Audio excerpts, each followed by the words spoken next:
Hi, everyone. Judge Andrew Napolitano here for Judging Freedom. Today is Friday, March 28th, 2025. It's the end of the day, the end of the week, our favorite time. It's the Intelligence Community Roundtable with Larry Johnson and Ray McGovern. My dear friends, welcome here.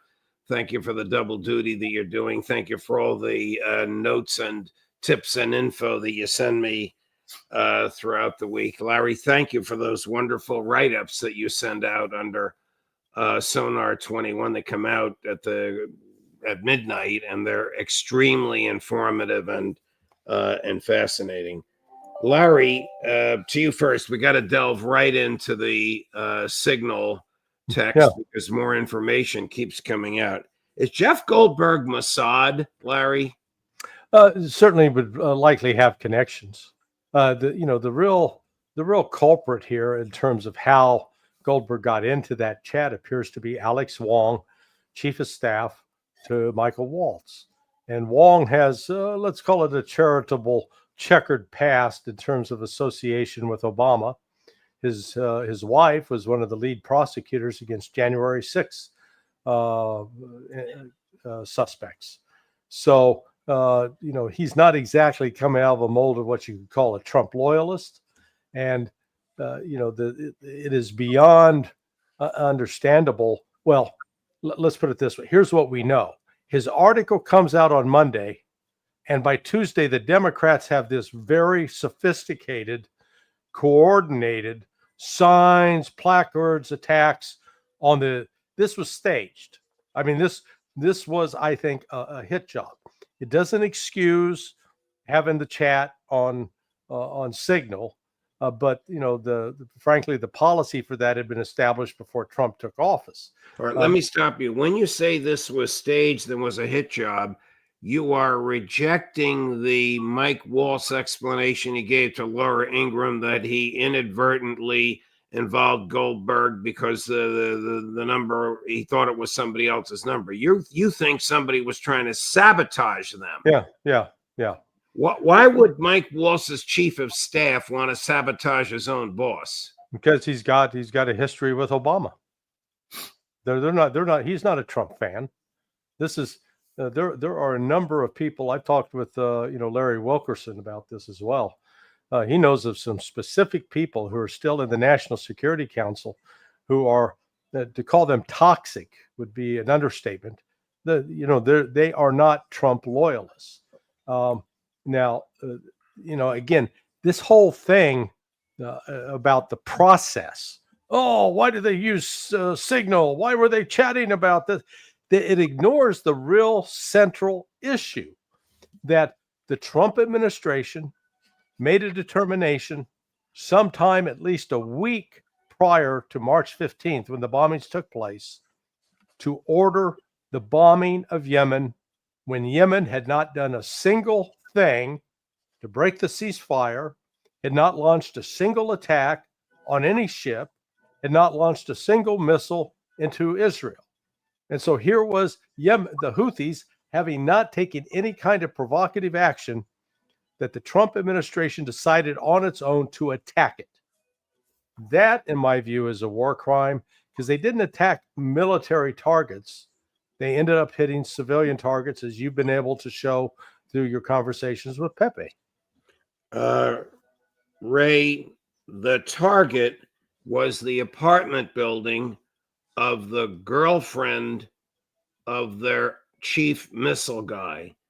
Now, when Mike Waltz says something like that on the Signal chat, is he not revealing serious methods of gathering intel to anybody who would look at this, whether friend or foe?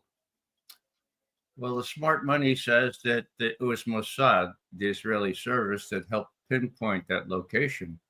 But no one should be surprised that the U.S. would be adopting Israeli tactics by just destroying a building in which civilians still are and still live until the bomb hits.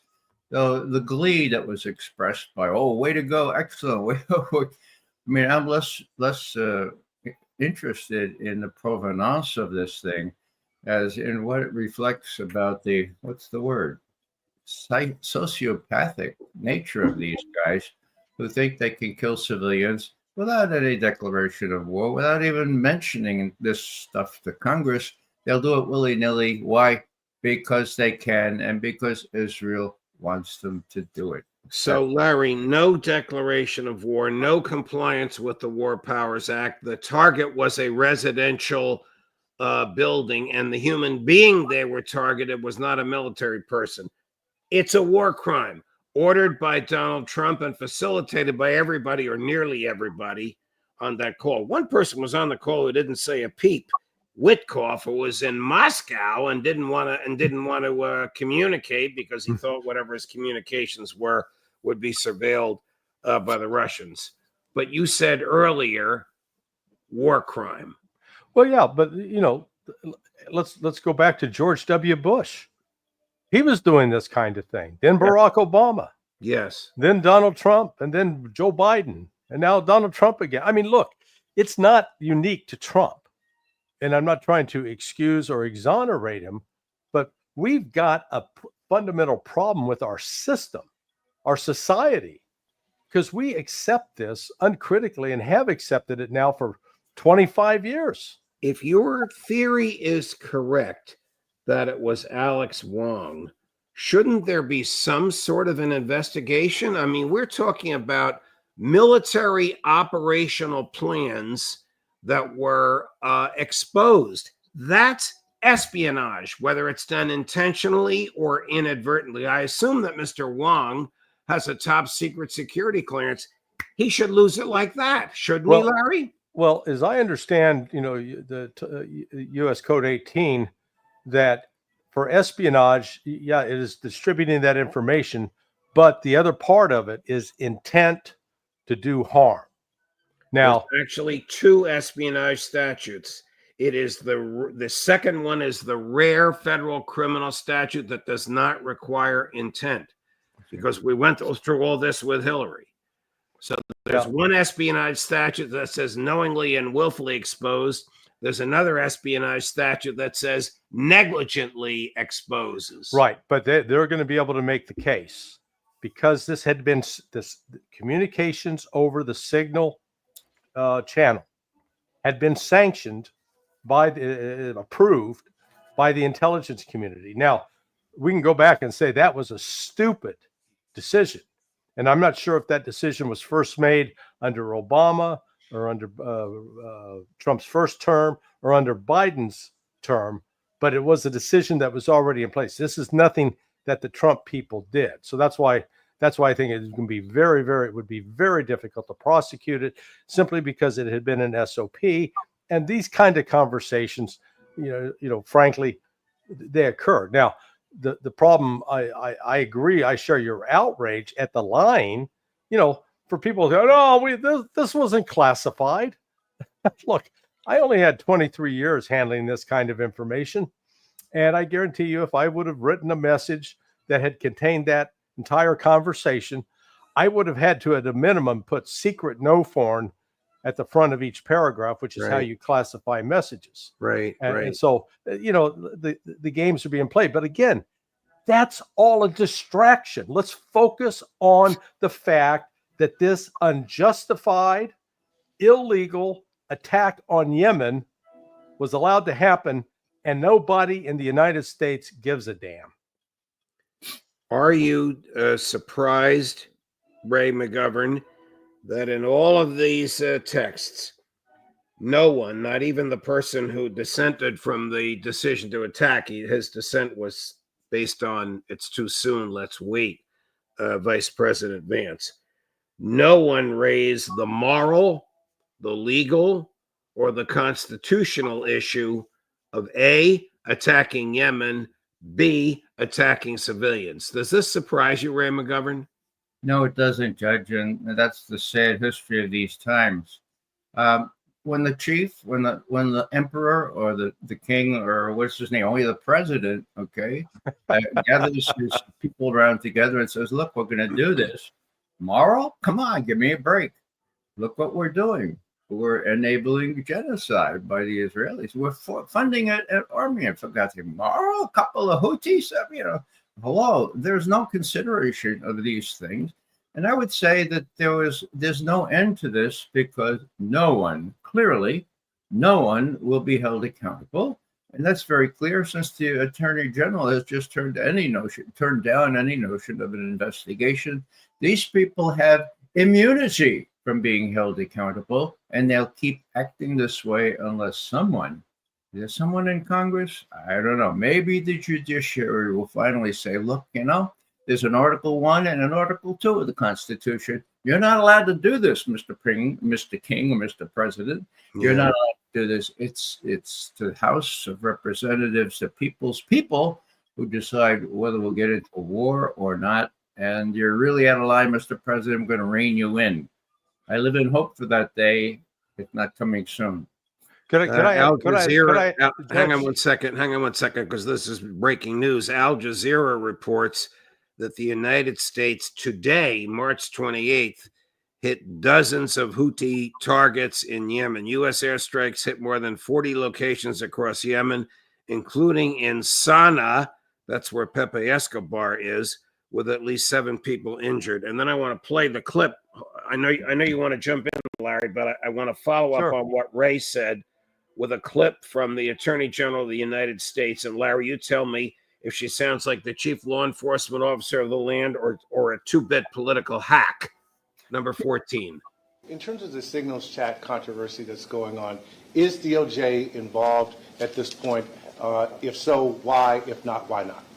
Well, first, it was sensitive information, not classified, and inadvertently released. And what we should be talking about is it was a very successful mission. Our world is now safer because of that mission. We're not going to comment any further on that. If you want to talk about classified information, talk about what was at Hillary Clinton's home that she was trying to bleach bit. Talk about the classified documents in Joe Biden's garage that Hunter Biden had access to. This was not classified information. And we are very pleased with the results of that operation and that the entire world is safer because of it. Does she know what the hell she's talking about? Well, the claiming that the world's safer, no. And claiming that the operation was a grand success, no. And that was the point I was going to make, that in that entire discussion that took place on Signal, nobody raised the point about when we do this, what does it actually achieve? What do we accomplish? What goal is met? What does this do to the dynamics in the region? Nobody's thinking like a chess player 3, 4, 5 moves ahead.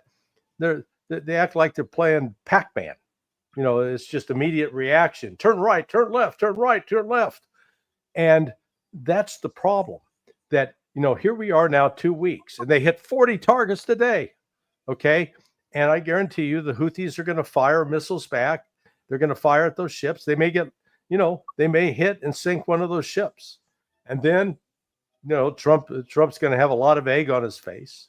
And the use of military force to accomplish a specific objective is usually the idea. And yet the United States has a proven track record now going back 25 years where we use military force and we don't accomplish anything. Ray, I'm really aggravated at what the Attorney General said.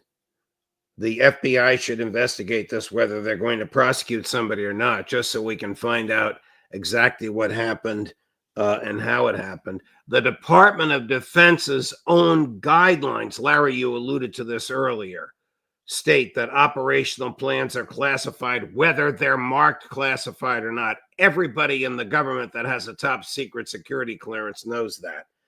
How can anybody take at face value what the Attorney General just said, Ray McGovern?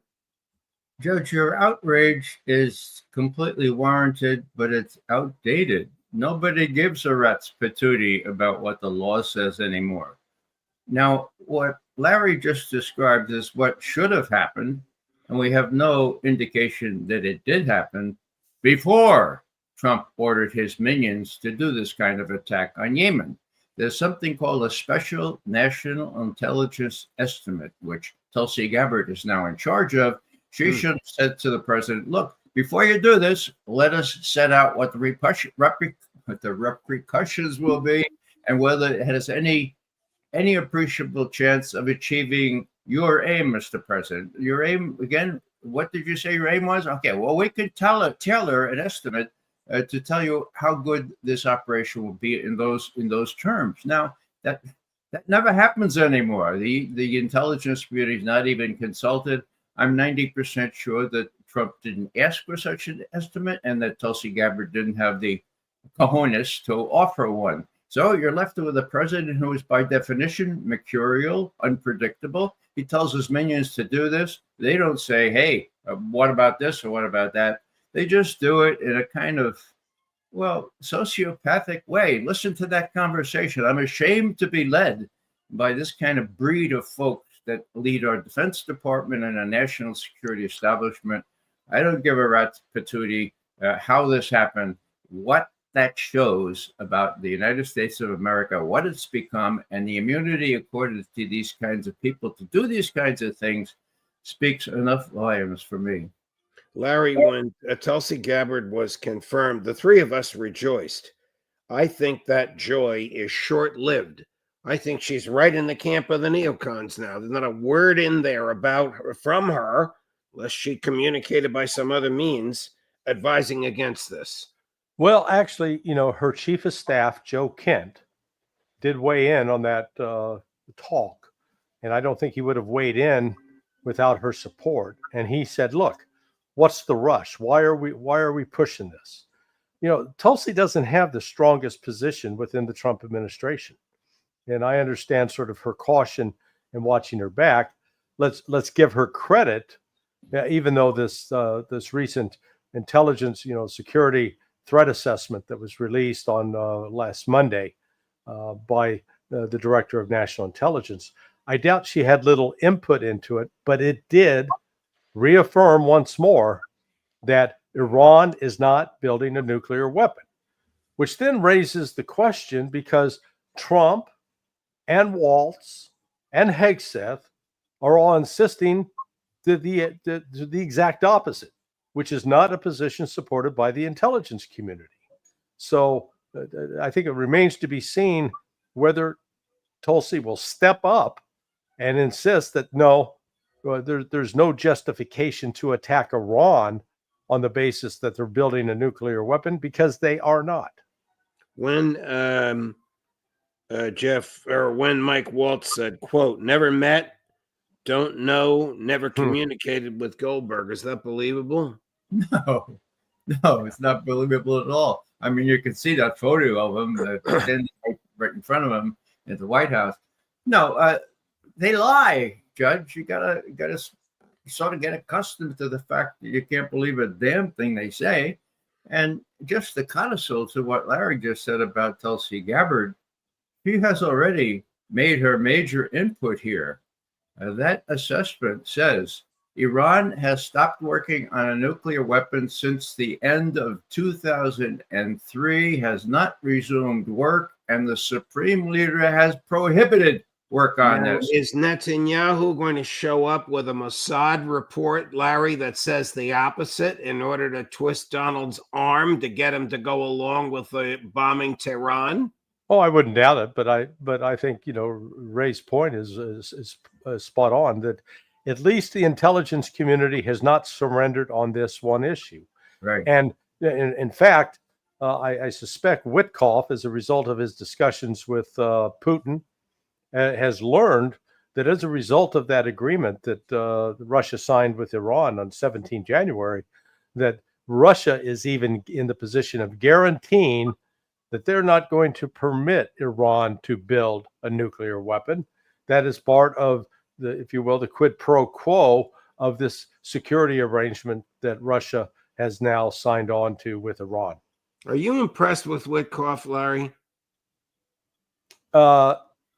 As a seemingly nice man, yes. but as having any understanding of what he's doing, no. I mean, his comments, particularly, were really repugnant with respect to Hamas, where he said, "Oh, I haven't talked to them and haven't dealt with them directly, and I've only gone through Qatar." And then he repeated all the Zionist propaganda about beheadings and rapes and all that garbage. And yet, if he was consistent, he would have followed through on what he said when he was talking to Tucker about dealing with the Russians, which is, hey, we have to have communication. Both sides need to talk. We need to hear it out from both sides. You know what? Great advice. Do it with Hamas.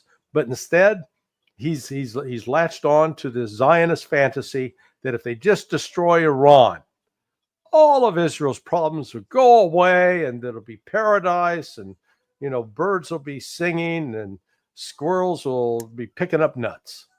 Ray, is the intelligence community today not tailoring intel to please their bosses in the Oval Office and the West Wing, as you and Larry and the others have told me for a couple of years now was done under Biden? The answer is yes and no. Okay. Okay. Now, on important matters like this, and this is of supreme importance, they even said on this Iran section that the Supreme Leader Khamenei has made sure that this won't happen, that they won't work on a nuclear weapon, and until he reauthorizes what he forbade in 2003, they're not going to have a nuclear weapon. That's so big. Now, why did I say yes, they are tailoring it? Well, there's nothing about climate change. Climate change is still two words that are verboten. You think about the national security implications as well as the human implications, that it used to be at the top of the national assessment. Well, Mr. Trump doesn't like to hear that, so it was subjective. It was non-existent in this thing. Other things like, the border and the fentanyl and all that stuff, that came first, even before Russia, China, Iran, and all that. So reordering the thing to please Trump's thing, yes. Substantively, they didn't say that Putin had already lost in Ukraine. As a matter of fact, they said just the opposite, that Putin was winning. So there's some hope that there are enough courageous, enough honest people in the bowels of the CIA and elsewhere that they will help Tulsi to the degree she is interested in telling the truth. How much longer can Ukraine hold out, Larry? Well, according to Budanov, the head of one of their intelligence organizations, end of June, without renewed funding from the United States, without renewed supply of weapons. That's the head of Ukraine intelligence. Yeah. Yeah, he said that's a couple of months ago. And, Putin talked yesterday to the sailors of the North Sea Fleet, nuclear submarine. And he spelled out, he said, we have 99% of Lugansk, but Donetsk and Zaporozhye and the other one up there, Kherson. We only have 70% of that. Now, we can get the rest of it. We can get it right quick, but we're in no rush. And that's the reality on the field. Most important is this midshipman asks Commander-in-Chief Putin, this is really important. He says, Petty Officer 2 Class Ivan Dominin, today the world's attention is focused on negotiations between Russia and the United States. We have a dialogue. If possible, I would like to hear firsthand. Petty officer to the petty officer is saying this to President Putin. Go ahead, Ray. This is fascinating. If possible, I'd like to hear firsthand about the progress and the outcome of those talks. Putin, не беспокойтесь. Don't worry about it. Do not concern yourself with this. Simply carry out your service and fulfill your duty. Laughter, lots of laughter. And then he says, that was a joke.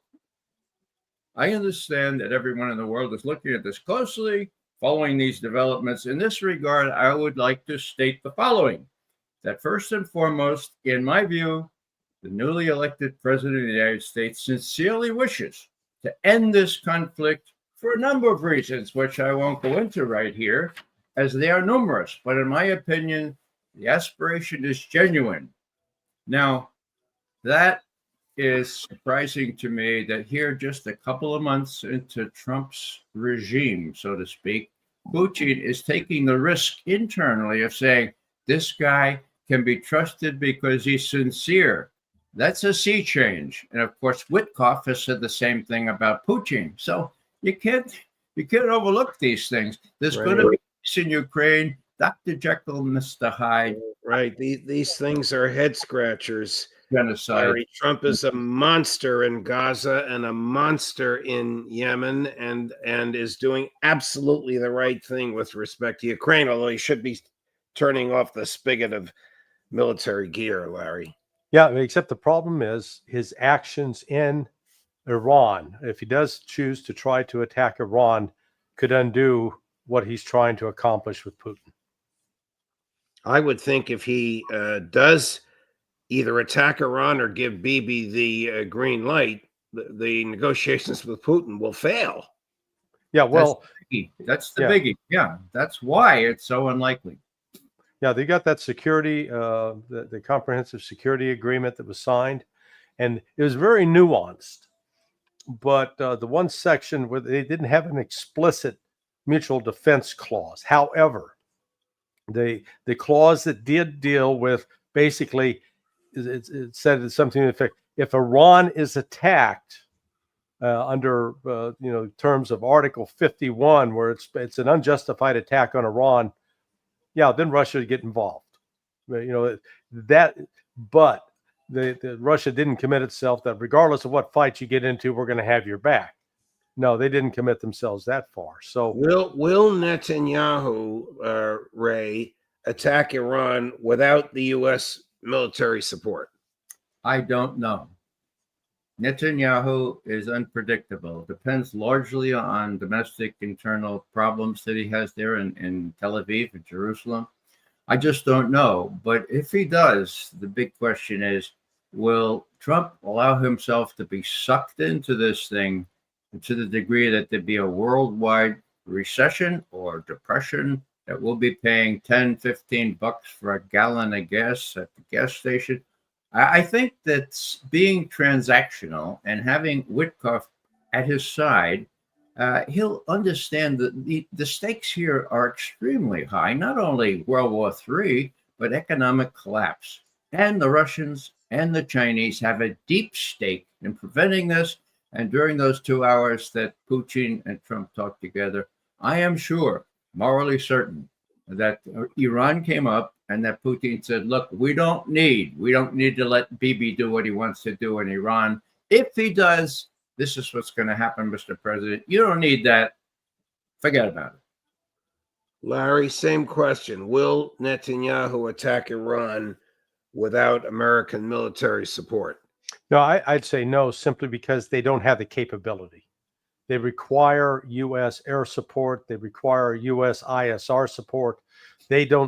Israel on its own lacks the ability to actually carry that out. As we saw on October 27th, the October 27th attack was facilitated, enabled by the United States. And even then, with U.S. support, they weren't able to carry it out or complete it.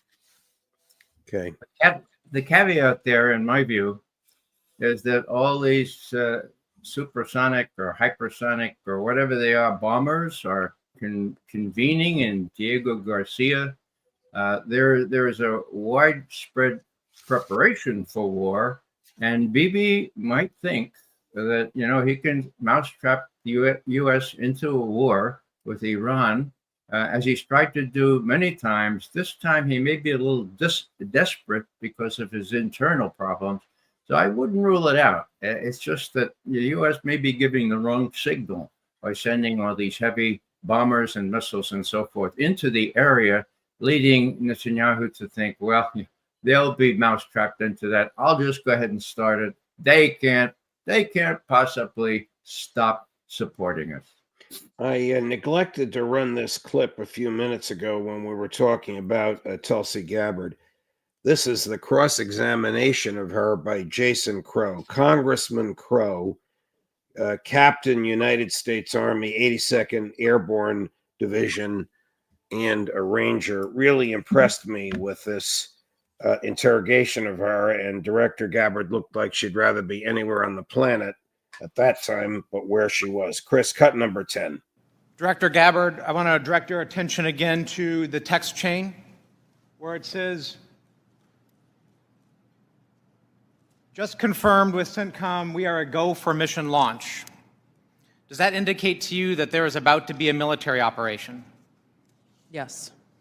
Director Gabbard, earlier in this hearing, we heard about the DoD's classification standards. I want to now turn my attention to your classification standards. You're the Director of National Intelligence. The Office of the Director of National Intelligence classification guide says, quote, information providing indication or advance warning that the U.S. or its allies are preparing for an attack, end quote, is to be classified as top secret. Are you familiar with that? Yes. Director Gabbard, have the Houthis indicated an ability to shoot down American aircraft? Yes. They have in fact done so, haven't they? Yes. Including MQ-9 Reapers, haven't they? That's correct. And that was one of the systems used in the attack recently that's the subject of this discussion, is it not? Correct. What are your thoughts, Larry? Yeah, I mean, like I said, this once we understand that this system for signal had been previously approved, and then they're using it, they were sloppy. And yes, they discussed classified information, but focusing on the process, to me, misses the most important point. It's not the process. Not a member of the Democrats was outraged about bombing and killing women and children. Not Right. a damn one of them. You're right. Oh, you said classified stuff. Get to the heart of the issue. You're killing civilians. And instead of making that the issue, Ray, no, it's outrageous. is the passion to kill bipartisan and caused everybody in the government to lose their sense of morality and decency? Of course, Judge. And, I go back to Obama when he authorized these strikes on American citizens. Yeah, had weird last names, but they were American citizens. And John Brennan gave them a list every Thursday. These are the ones you kill this week. And if they were American citizens like Aulaki and his son, well, they're terrorists. We're going to kill them. And you have the Attorney General, what was his name under Obama? Holder. Yeah, well, he goes to Northwestern Law School and he says, look, the Constitution, it doesn't say legal. It says due process. It doesn't say legal process. And so we do due process right in the White House. Thank you very much. End of story. The whole, Larry and I took one oath only. You did too, Judge, to support and defend the Constitution of the United States against all enemies, foreign and domestic. That's why we have to keep putting the word out here so American citizens can see this is close to the end times here. If we don't stand up, nobody else is gonna in Congress, maybe the Supreme Court. We have to do what we can to spread the word around, and I applaud you for pursuing these issues. Yeah. Larry, go ahead. No, I was just going to say, I agree. This is, Okay. we've got too much acquiescence going on. And again, it's, they want to play this as partisan football, the gotcha stuff, Right. instead of dealing with the central moral question. In God's name, how many people do we have to kill before we learn that all of our killing doesn't bring peace? We've killed, thousands in Afghanistan. We killed thousands in Iraq, hundreds of thousands. And we've helped facilitate the murder and death of thousands in Syria and now in Palestine. I mean, good God, when does it stop? We did it in Vietnam. Enough. Gentlemen, thank you very much. Thank you for your time. Thank you for your passion. Thank you for your expertise. Have a great weekend. We'll look forward to seeing you both on Monday morning. All right, Judge. Good, Judge. Thanks. All the best. Thank you. And putting a bow on all of this today and this week is Pepe Escobar coming to us live from midnight in Yemen at 5 o'clock Eastern this afternoon. Judge Napolitano for Judging Freedom.